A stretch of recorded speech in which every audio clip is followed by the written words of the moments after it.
Welcome to the Sacred Dance Summit. I'm your host, Leslie Zehr, author of The Alchemy of Dance, Sacred Dance as a Path to the Universal Dancer. My guest today is Keren Brown. Keren has been moving and dancing most of her life. She took up competitive ballroom and Latin dancing at the age of 9, and by the time she was 18, she was competing and performing at the professional level, as well as teaching dancercise classes. A life detour took her away from her planned career in dance, but it wasn't long before she rediscovered her love of dance, later exploring other less structured and more esoteric forms, including Nia, Journey Dance, Five Rhythms, My Dance is a Spiritual Practice, and Lisa Michaels' Natural Rhythms. Most recently, she found herself back in the ballroom, competing with her childhood partner from nearly 40 years ago. Following a career in public relations and marketing communications and 7 years as co-founder and executive director of a charity supporting natural health research and education, Keren is now bringing together her various talents, skills, and passions as Chief Empowerment Officer of the Awakened Midlife. As a coach, she supports women to dance with and move through the losses, transitions, opportunities, and mystery of midlife so that they can create a next chapter filled with joy and meaning. She also works as a marketing consultant for women creative entrepreneurs to help them launch and grow their soul-filled business. Keren incorporates embodiment and movement into all of her work and as an essential component of her personal spiritual practice. Welcome, Keren. Welcome to the summit. Thank you so much, Leslie. I'm thrilled to be here. Keren is joining us from Canada today, and I'm joining you from Egypt. So let's just jump right in and tell us a little bit about your dance journey, how your journey with dance began.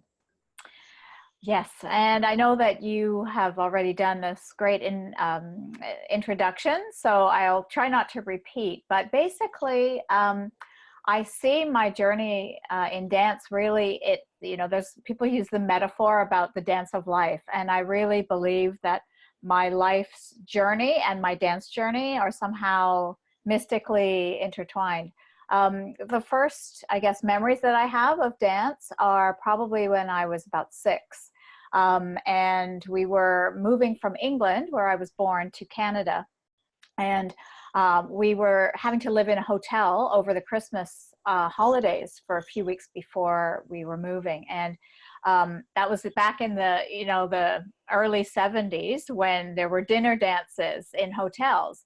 And so there was this live band every night. And I do kind of remember this, but my parents used to talk about it later. I would get right up in front of them and like start, doing my own thing. And I didn't care. And they were like really kind of embarrassed, and they wouldn't know where to look, and they were trying to play and not be distracted. And I love that. Like looking back, I think, oh, that was my wild woman, at that early age. I didn't have that sort of shame or self-consciousness about dance. And I loved that. Like I was just free and having fun. I didn't care what people thought.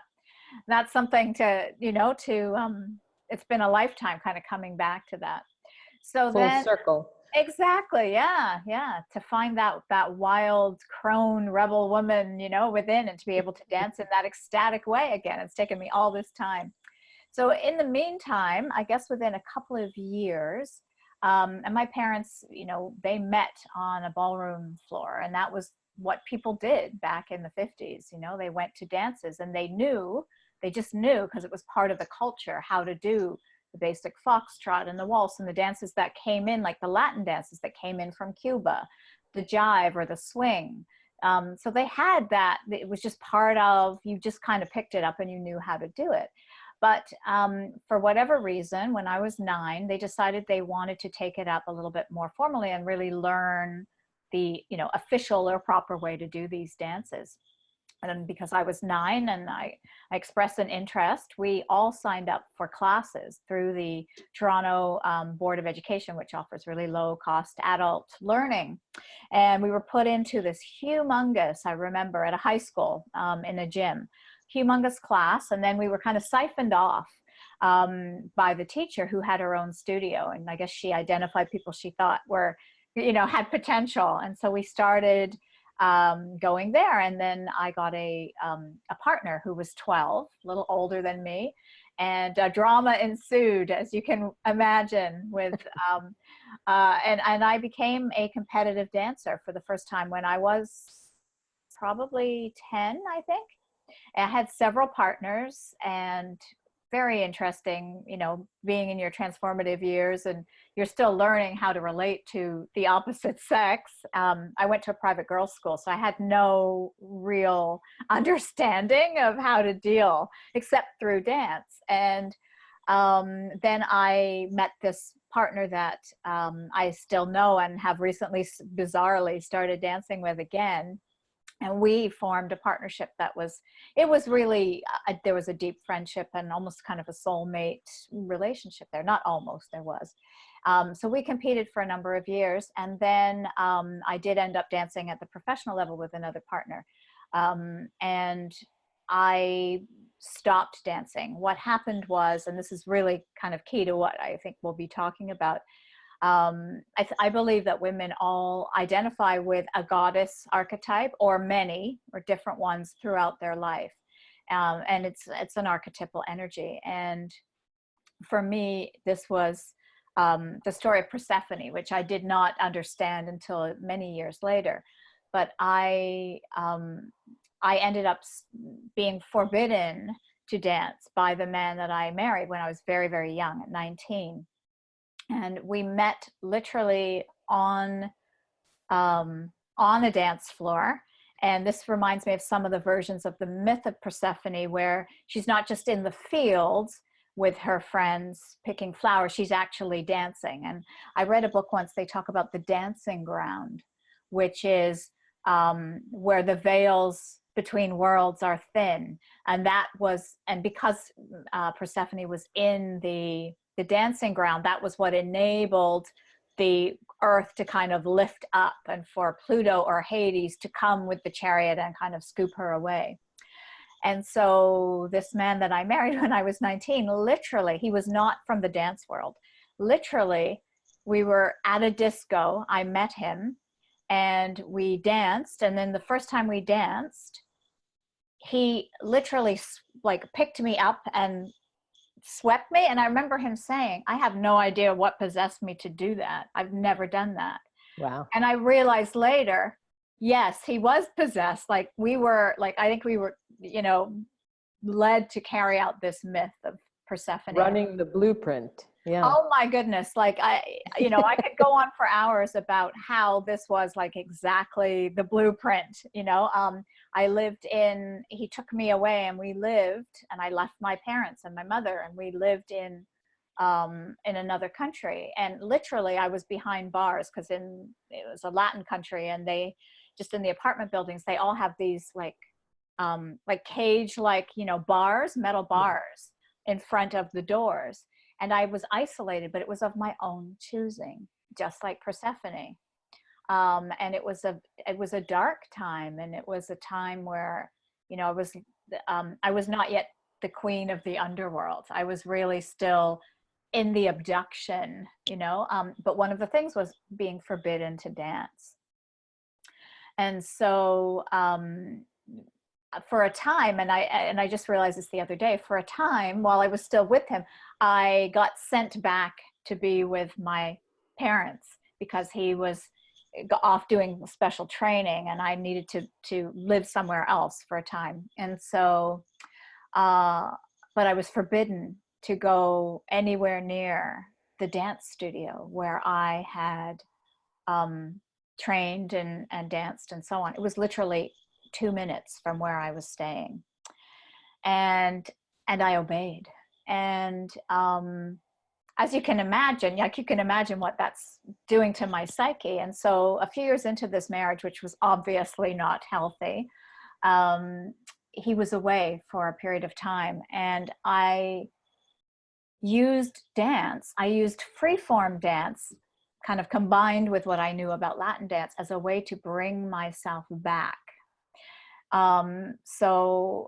Because dance, I guess, was the only part of me that I knew was a part of me. I had totally lost myself. I had kind of gone into, you know, his life and what he wanted.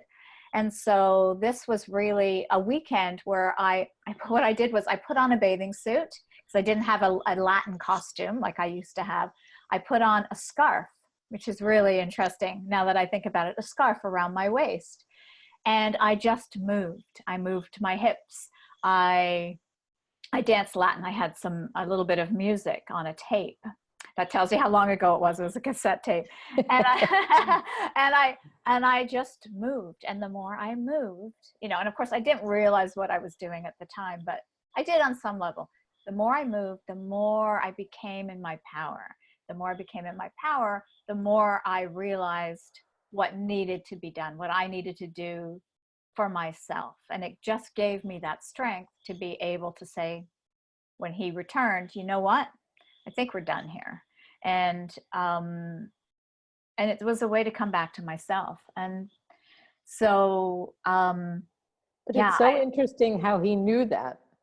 He recognized that from the very beginning, that that was the doorway that would take you away from him. He had some kind of a premonition that's so how it interesting. would be. Thank you. I've got chills right now. Thank you so much for reflecting that back, because I'd never thought of it that way. Absolutely. Yeah. Wow. Yeah, he was telling you something very important. Out of the mouths of babes, often people say things to us that are so profound that maybe we don't even realize the depth of that. But you found it, you figured it out. I did eventually. It took, 4 or 5 years, but I did. Well, you were young too. Oh, I think yeah. that is part of the Persephone mythology, is that Demeter recognizes the danger in all of this. Being the older woman, she recognizes the danger in all of this, but Persephone, being the virgin, doesn't. And so I think that's true. That's a stage that we need to go through. Yes. Yeah. To mature. Yeah. Yeah. And I have to say, just one other thing about that, like the textbookness of it, is that our wedding was, and this was his doing. I had nothing to do. He planned the whole wedding. This tells you how much I was like sort of, abducted. Because what woman doesn't plan her own wedding, right? That makes no sense. I didn't. Oh, okay.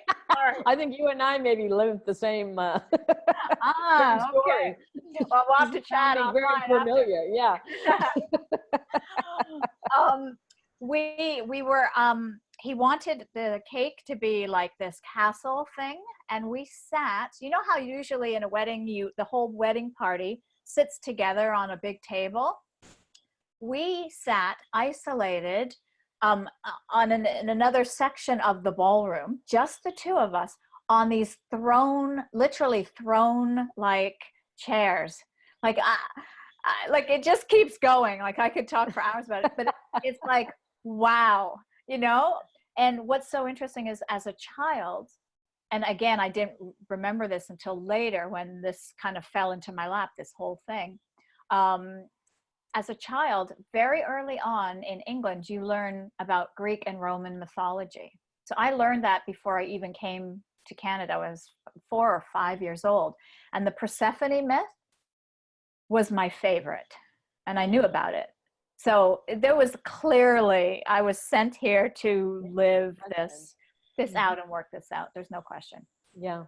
And it is interesting, because that's a myth that to me has only become important in the last few years. I identified more with like Inanna and Ishtar and these, which are also myths of descent, but in a very different way. Yeah. So it's interesting how something does call to you. And I think it's important to read mythology for that reason, to find that resonance.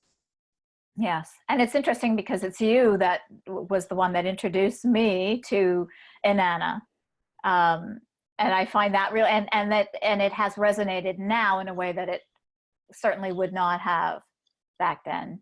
Yeah, you need it now. I think you find things in the moment that you need them, you find them. So you mentioned that you danced yourself through this transition, but you've also danced yourself through other transitions, I think. Yes, yes. So I had my daughter later in life when I was 39, and that was, when I think one of there's lots of good things about having a child a little bit later is because you really know who you are, you've lived, you've done the things that you want. But I think that maybe the downside or the challenging part of that is because you're really independent and self-focused isn't quite the right word, but I think you know what I mean. Like you're independent, you have a strong sense of self. And then when a child comes along, it can be a bit of a shock. And, I certainly have always, the love is always there. Like that's not the point. But the point is I needed something again to bring me back to a sense of self. And I think it was actually really hard, especially hard for me in the beginning, because for whatever reason, I wasn't able to breastfeed, and I didn't have the milk, and I did all this stuff, and it felt like I was like just pumping all the time and trying to, and nothing was coming out, and I was getting more stressed, and it seemed like, oh my God, I made up a story that I have to give over everything now that I'm, a mother, which wasn't true. And I, of course, snapped out of that after the hormonal kind of disruption at the beginning. That's part of the postpartum depression, maybe. Exactly. Oh my God, I have to give up my life. Exactly. But it was a bit of a shocker, at 39, it was a bit of a shocker. So, but I adjusted, but by the time she was 2 and sort of like, I was kind of more settled into it, less freaked out all the time by every new learning, like, oh my God, I don't know how to use the stroller or what, like I was a bit of a nut. Anyway, I needed to come back to, okay, again, who is Keren? Underneath all of this and this new role that's kind of taken over, who am I, and can I carve out a little bit of time? And so again, it just kind of happened. I went to a class, and by this time I had discovered and been dabbling in more freeform types of dance, like Nia, which was barefoot, so very different. And we haven't even talked about Ballroom yet and what that's like. That obviously it's external and very choreographed. And so to discover Nia, which is a barefoot form of movement, there is some choreography, but is so much more freedom.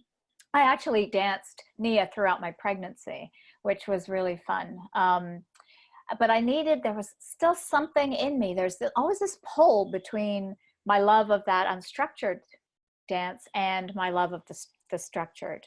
And so when my daughter was 2, I did somehow, it's like I won a free lesson to Ballroom, like a beginner lesson. And I'm like, well, I'm not really a beginner, and they said, well, come anyway. And so that just led me down this path again, where I ended up taking lessons from a male professional dancer, and we would do shows and not competition or anything. And so, but I realized again, this was a way of me trying to come back to myself in a way that even just doing the unstructured didn't do for me. So talk about that a little bit. You've done both the extremes. You've done the ballroom, which is competitive and structured, and you've done the free form. So talk about that dynamic a little bit, since you seem to know them both very well. Yeah, it's they really are. And it's funny that, again, I think this is part of what I'm here in this lifetime to work out, like this as Jung would call it, the conjunction of opposites. I see that woven into many different areas of my life. And so I think this has been about, like, there's a certain aspect of the ballroom dancing that is very patriarchal. The man leads, the woman follows. There's also kind of a reverence to the woman, I think, in the fact that the man, especially in the Latin dances, the man is there to be I forget how they describe it, but it's like the woman is the one who does everything, and the man is there to kind of present Hold the her. energy. Yeah, although I think as dancing has evolved, the men now really do a lot on their own as well. Like they have their moments of showcase as well, which is fine. This is great. There is, you know, some people might argue that, and I can see this perspective for sure, that there's a certain element of through the male gaze, you know, in the way the Latin dance is presented. And though I really do think it can be about kind of an empowerment of women. You know, I love the wildness and the knowing that no one is watching you, and literally standing on the edge of the dance floor with you know, clipboard saying who's first, who's second, who's third, you know. So I love that you can just dance and be free and no one's watching, dance like no one's watching. And I think what's interesting is now doing both, as I am, because I started dancing again, as you explained at the beginning, with my partner from when I was 12 to 14 or to 16. I am now trying to find that conjunction of opposites. So how can I be, you know, in my power? How can I find joy and freedom in movement, and do it from an internal place, also recognizing that there is an external judgment or you know, and it is structured, and it is within a very, very strictly defined, you know, choreographic space. So for me, this is like a metaphor for how I'm, you know, working out the conjunction of opposites and the marriage between, you know, the divine feminine, the divine masculine, and that sacred union in my own spiritual journey. And do you find you can do it? Like, do you find that when you're doing ballroom that you can really bring in those other things, or? It's been a challenge, there's no question. And sometimes I'm better at it than others. Coincidentally or not, we happened to find a male coach who talks about a lot of this stuff. I was quite shocked. You know, he talked about bringing up fire through the body and then having water coming down, the yin and the yang. And it was amazing to me. He was a world champion, and he went off in search, and he's done martial arts, and he went off on a spiritual search, trying to find the ways to not only bring, you know, more expansion in his body, but also in his spirit. And it was a lot about, you know, manifesting kind of the win and all of that kind of stuff that he spent his life doing. And so now he has this kind of esoteric way of teaching. So, and he just sort of showed up, which was very cool. When the student is ready, the teacher appears. Yeah, and I was like, whoa, so this stuff can actually work together. So I kind of used his ideas and blended it with what I've learned in the teachings of my various mentors about, you know, being rooted and bringing dragon energy up, which is the feminine energy, and letting it spiral up through your legs and into the womb. And so I tried that, you know, but it's hard, right? Because your mind has to be engaged. Although you get to a place of body memory, cellular memory about the movements that you have to do, there's a lot you gotta, you know, consider, and you can't totally be in a trance state when you're, you know, on a competitive dance floor. So that wouldn't be safe, probably, for the no, it wouldn't, because there's the other dancers. There's people coming at you, and you know, and I can't go all, you know, rogue either. So it's yeah, it's been an interesting journey, there's no question. But I think, you know, I mean, if all I do is if I'm able to find joy in that setting, I think I'm doing something right. And that's a challenge too, because I also bring baggage of my expectation of my body and what it can do. You know, I think I'm still the dancer I was at 16, and the sport, because it is partly a sport, it has progressed like any sport. You know, in ice skating, you start out with one axle, and now people are doing the quad, Triple, you know, and then the next thing is going to be the quad combo. People are already practicing that. So this has evolved for 30 years, and I've been watching it, you know, on screen, and sometimes I would go and watch. And so I have an expectation, because I danced at that level then, that I should be able to dance at that level the way it is now. Well, no, because I'm 30 years older. I didn't do it for 30 years, and the whole thing has advanced 30 years. Mm-hmm. So if I keep that in my head of, oh my, right, then that puts me in a place of, I'm not good enough, I can't, and then judgment. So I'm looking at myself from the outside and finding myself not worthy. And I did start from that place. And so, and that's not going to work. And so what, you know, why would I do it? But I've used this to challenge myself to kind of find that place where I can really truly be in my power. So what are some of the other challenges or opportunities of going back to ballroom in midlife? Yeah.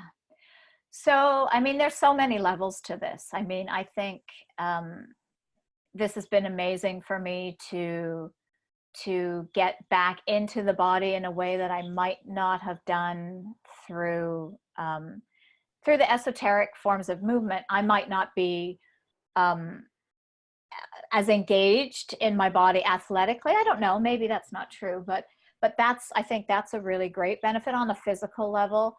I think midlife is an opportunity to presents an opportunity for us, you know, archetypally, if that's a word, to come into our we're making a transition, right, from the virgin, the maiden, the mother, into the crone. But we bring all of those pieces with us. It's not that we're only the crone. I think we are the triple goddess, right, throughout our entire life.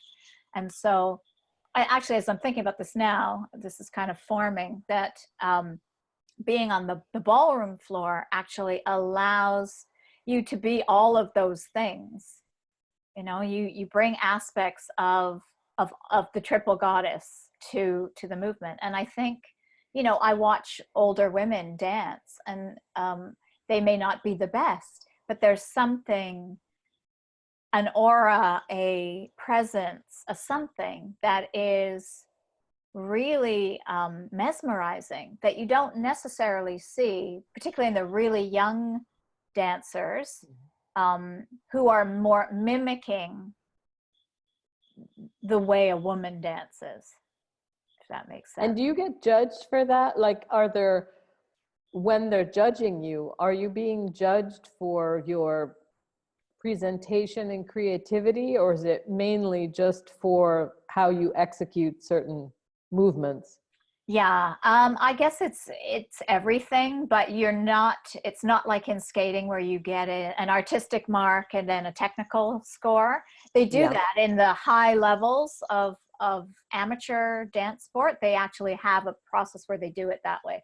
But in the things that I do, which is what they call pro-am, where I'm dancing with a male professional and I'm considered the amateur, and it's by age. Otherwise that wouldn't be fair, right? So there are women that dance into their 80s, and it's split up like in 10-year age groups. So in those, it's just strictly who's first, second, third. So, you know, you're being like presented against each other.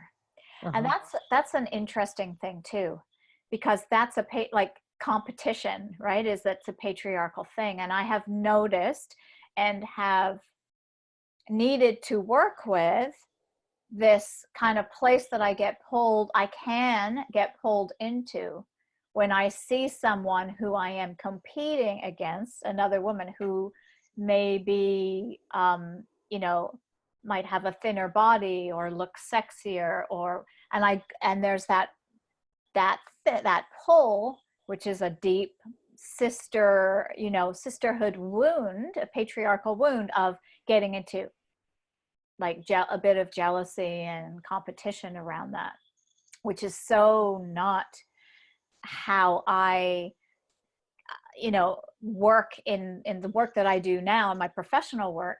It's all about the feminine and collaboration, and so that's weird, but it's showing me, right? It's bringing up and showing me what I still need to work on. And we're forced into that. I mean, I think that you made a good point in the bigger picture, that all of this competing between women has been something that has been forced. It's not our nature. Our nature is to be more community minded, but we're put in situations. In this case, it's a ballroom competition, but in the case of life itself, I think that we are being pitted against each other by media and whatever, I suppose in business as well. But I think that's something just to bear in mind. That's actually what made me stop competing. My last competition, I was competing against my sister, literally my sister. And I was very conflicted because I wanted her to win and I wanted to win. And at the end of it, I was just like, no, I'm not doing this. I'm not going down that path. And that was my last competition. But yeah, it's a strange situation. And I think had it not been my own sister, maybe it wouldn't have affected me that deeply, but it's something to think about, and just to realize that even if you have to be in it, just as you said, take what you can get out of it, have a look at what is it bringing up in you, and that jealousy, or what does that mean? Maybe it is pushing you to strive harder, but maybe not take it too seriously or get locked into it. I think some people live their lives like that. If it's just a competition, that's one thing, but don't take that out into the real world. And it's interesting. It's like, well, do you take a stand for, well, this model doesn't work of competition, therefore I'm not going to be in it? Or do you find a way to hold it, lightly, like you're saying? And that's that conjunction of opposites again, right? And because it is a structure that presents itself, it kind of happens to be for a woman, as far as I know. I haven't figured out a new model yet. Maybe there is one, I could think about that. But right now, the only way for a woman of my age to dance in the ballroom world, one of the very few ways, I could just do shows with a teacher in a showcase kind of thing in a studio. But other than that, a competition floor is the kind of the best or only way to be able to do multiple dances and present yourself. And, you have something to work for that's kind of ongoing, and all of those things. That's the structure that presents itself. So how do you hold the space to be who you are and in integrity in who you are, and not fall into, that like competitive thing? So and how can you be okay with being judged, and kind of move above it, or see beyond it into, that's not about what they say. Doesn't mean, like, it's all chance anyway, who happens to be in the competition that you happen to be in, if they're better or not than you. Like, it's like, what difference does it make? It's just about you, right? And people say this in all sports. They say, well, I'm just competing against myself and trying to get my personal best. Is that always true? Like, and can we make that be true? But I think if it's how you value it. If you look at it maybe as your outlet to be competitive, maybe there is that piece of you, and maybe this is the way to channel that energy into something, or as you said, to push yourself to grow. But I think the problem becomes when it becomes your whole life. Yes. And then that's a different, it's not just an opening, but everything. Yeah. And you know what? It's interesting you said that, because it was my whole life. When I was a child growing up, I call it the ballroom bubble. Like, we literally knew nothing else. Mm-hmm. And that was probably why it was so easy for me to be abducted, by the charismatic men. I mean, I had no sense of any of that. I didn't date, as a teenager. I was in this ballroom bubble, which was really just about dancing. And I went to a private girls' school. So I really had no understanding of boundaries, how to say no in a romantic relationship. That took, a number of years to sort out. But I think that singular focus in that patriarchal, kind of way and life. And I think even my all girls school was a patriarchal model. It was training to be a doctor or a lawyer, or, as one of my mentors says, a mini man, like there was no acknowledgement of all of the roles that a woman plays. Wow. And I get that it was about, academic success and being out in the world. And there was an attempt at a feminist approach. Yeah. But I remember a woman saying in our 25th get together afterwards, she said, we were never told that we would be mothers. And it was never explained how to balance the big fancy career with being a mom. Yeah. So. Yeah, because that's not what you would think. If it's a girls' school, then you would think, yes, we can talk about more feminine things, but obviously people don't. No. So, yeah. So let's talk about embodiment. Mm. And since most of your work is about working with midlife women, let's talk about dance and embodiment in midlife. Yeah, so this is another piece of, I guess for me, where I work more obviously in the unstructured ways. So I became a coach a number of years ago. And before that, I had a fairly long career as a marketing consultant. And so never thought all these things would kind of come together as they have now in what I'm doing through my business, which is called the Awakened Midlife. And so for me, I use embodiment in different ways. So first of all, I guess I'd love to talk about, why embodiment is important at this stage of our life. And we've kind of touched on that, but we need to be in our body in order to receive, as we move through the trajectory of our life from, as we were talking, the virgin or maiden into the mother and then into the crone. These are our wisdom years. We're transitioning into our wisdom years, and the whole, on a medical level, that perimenopause takes about 12 years. And we were talking, you and I, recently about the Saturn return, which I think is at the end of that 12-year period. And so it's a long journey. I like to think of it as an initiation. And I think that's where the mythological aspects of this come, and the mystery, which I'm really interested in. And Persephone, one of her roles is as queen of the underworld, right? It's about working with the inner journey. And so that's what I'm doing now. And there's another piece of it. There's Persephone, the destroyer. And as we move into our crone years, things are falling away. Things need to die off. In our moon time, and as we now, postmenopausally, we are aligned with the moon. That's what you teach, right? About the cycle. There's a cycle of death and falling away, and we know this as women. And so Persephone has many different assets and facets to her. And one of them is also Persephone as the initiator of the mysteries. If people know about the Eleusinian mysteries, which were kind of a way of celebrating and learning and being initiated into the whole Persephone and Demeter story, which is about the cycle of death and rebirth, and Persephone, the initiator. So it's amazing, how I'm pulling all these things together now, to me, movement, because part of the Eleusinian mysteries is dance, right? There was a procession, and all throughout time, women have danced in circle as a way to mark passages. And so that's the deepest kind of level of how I think embodiment kind of, why it's important in midlife.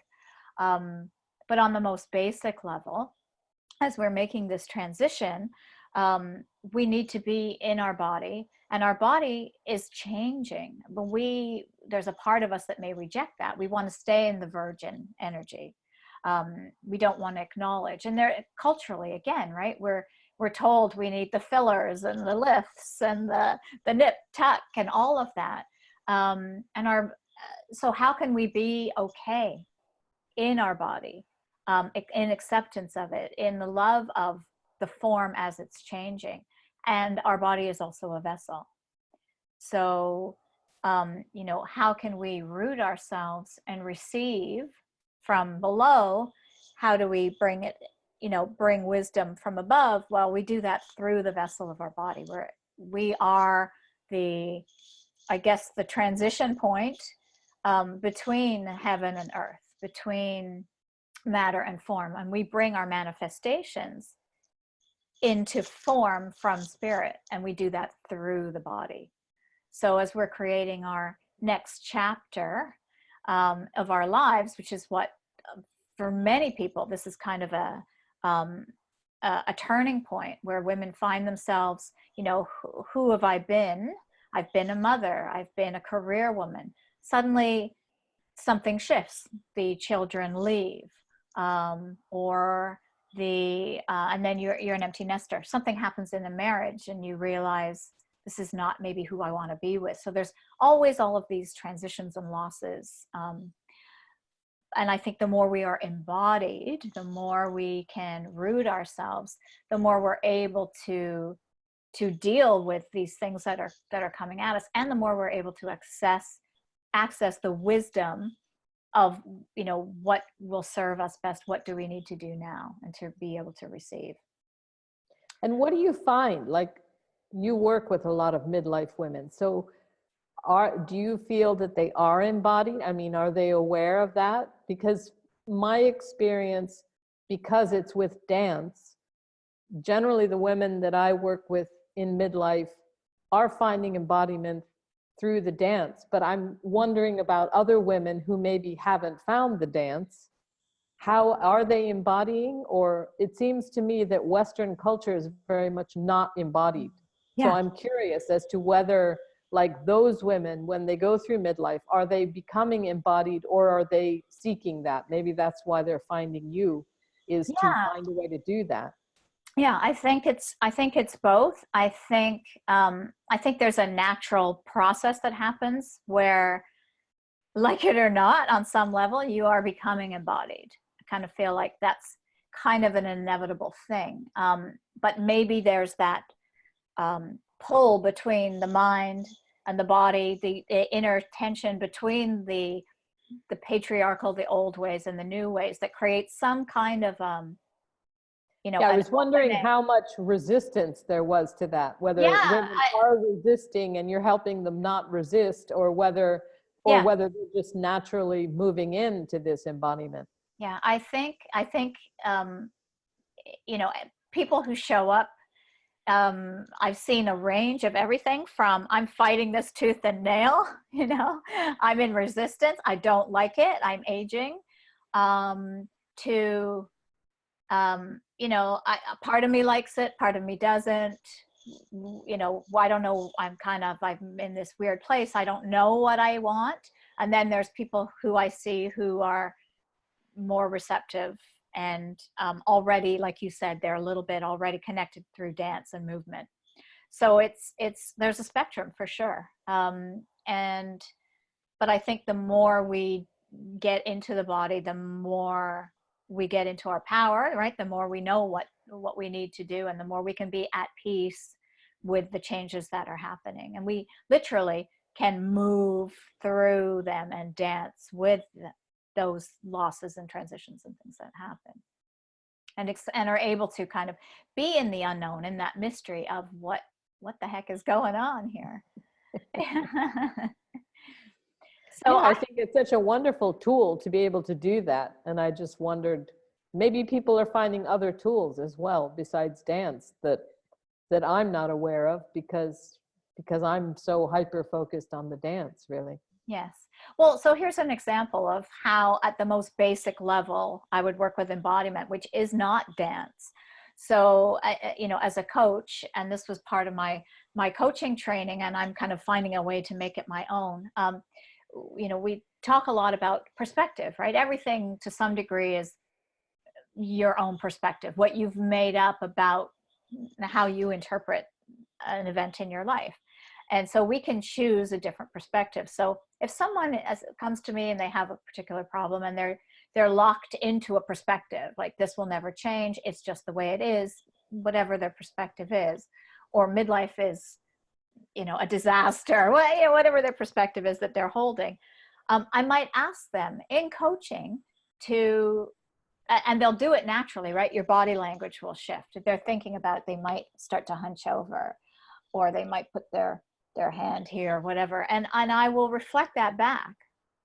And so we can get into the physicality, and I'll say, what does that feel like to be in this perspective? And then, you know, they'll naturally, their body will go into some kind of a movement.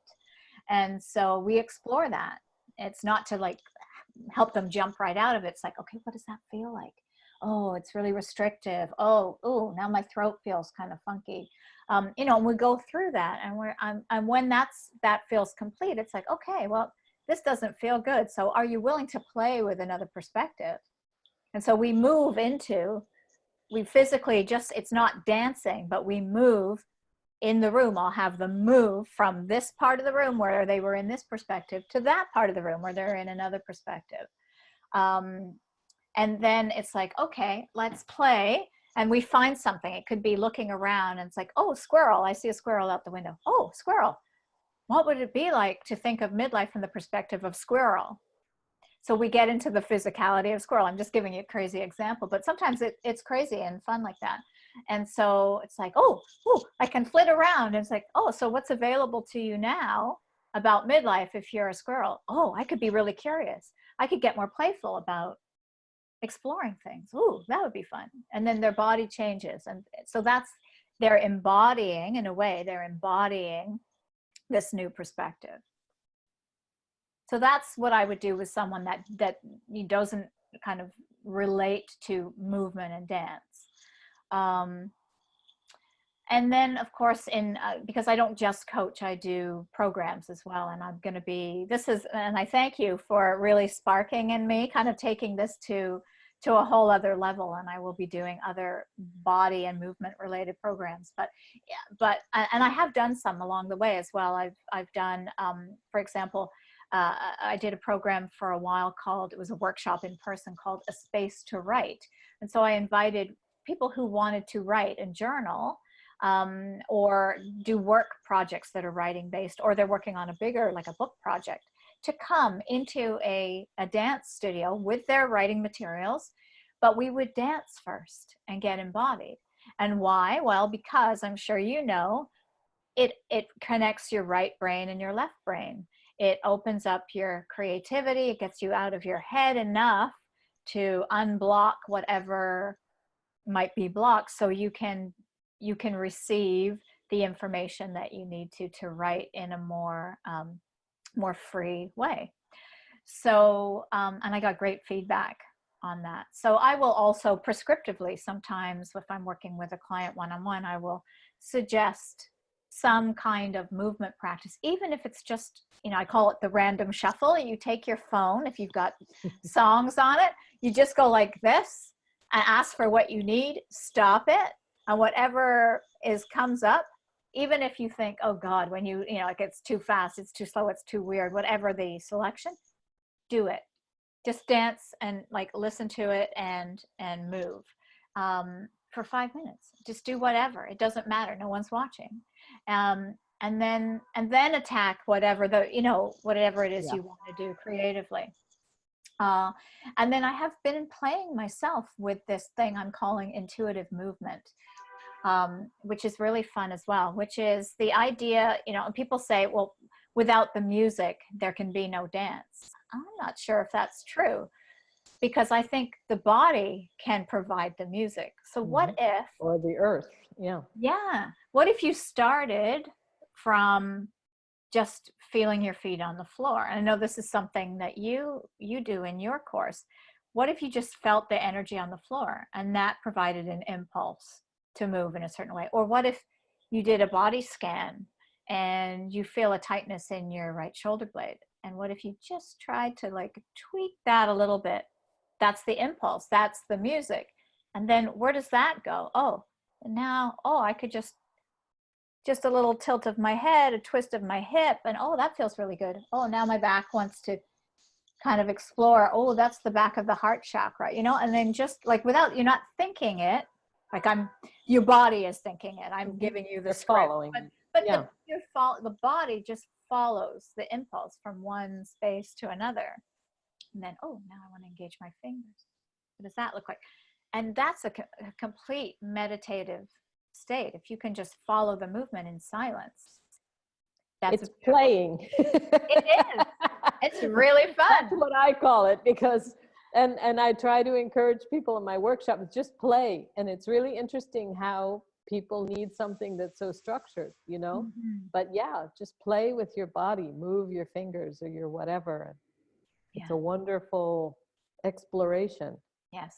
And then the other thing is, in one of the programs that I've worked with and am just about to be certified in, there's this idea of the dragon energy, right? In the ley lines under the earth, and bringing this dragon energy up. It's very similar and complementary to what you do, and letting that spiral up and allowing it to spiral by moving, you know, the different parts of your body. And this is like, I guess, my old jazz dance training, where you do what they call isolations and warm up. So, you know, you learn how to isolate your hips and just move the hips. But anyone, we can do it to whatever degree we can, right? You move it up. So you move it up your legs, you move it up your pelvis, then you start to engage the rib cage, and then the shoulders, and then you can do in the neck, and you're just imagining this golden energy kind of spiraling up. That's fun. And that doesn't take a lot of dance knowledge. It takes no dance knowledge, right? Our bodies can move. We've known how to move since the beginning of time, and in whatever way, to whatever degree we can move, even if it's in a chair. I mean, I just demonstrated this and I didn't get up out of my chair. So no, I think the word dance can be intimidating to people, but yes, perhaps movement is a better word to just remove that charge for some people. Yeah. And if we have chronic pain, or we're wheelchair bound or whatever, you know, you move to the degree that you can move, but it's still movement and it's still a dance. Well, tell us about up and coming events that you have. I think you have a lot of things. I do. The near future. Yes. So on Wednesday, January 23rd, I have a free online webinar. It's called Lit Up in 2019. And it's basically about how to finally kind of move through any procrastination and fear that we all come into contact with a lot, about kind of stepping into the next greatest version, you know, which happens to be, because it's the beginning of a year. And this is a powerful, from what I can understand from astrology, and you know much better than I do, but numerology as well. Everyone's talking about this 3-year, and there's all the stuff to action. I will, all about action and structure, but expansion at the same time, right? And we're going to be given lots of lessons and teaching as we're expanding.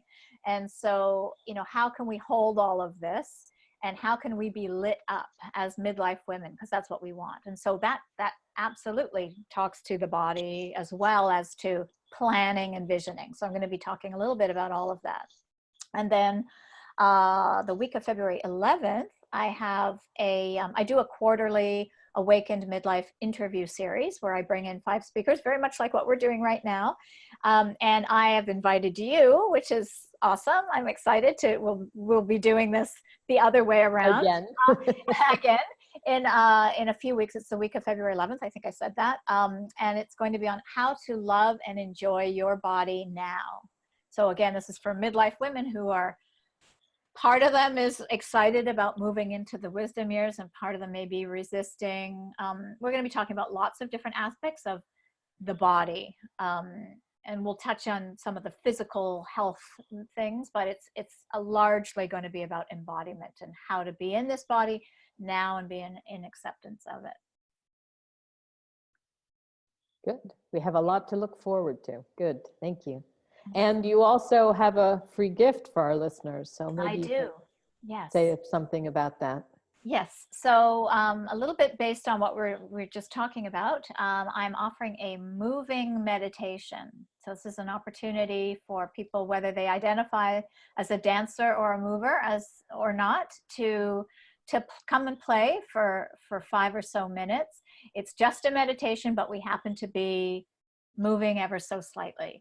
So, and what I do, it'll be on a video and a bit of introduction, and then you go into there's just an image that comes up on the screen, and you can move, and then you can add your own music to it, and then listen to the prompts that add your own music, which I suggest. So you'll get a little playlist of possibilities, or you choose your own. Great. That sounds lovely. Thank you. Well, thank you, Keren. Thank you for joining me today and speaking to me. It's always a pleasure. We've done this before, and we'll do it again. We have, yes. I look forward to it. Thank you so much. It's been awesome to be included as part of this. This has been a great spark for me creatively, to expand and think a bit more broadly about, where I can take movement and dance in the work that I'm doing. And I'm very excited for new offerings that are coming soon. That's the seeds are percolating right now. So thank you for that. And thank you for giving me the opportunity to talk about my journey. You're welcome. Thank you. And thank you to all the listeners. And I hope you will take advantage of Keren's offer. All right. Thank you. Bye-bye. Bye, everyone. Bye-bye.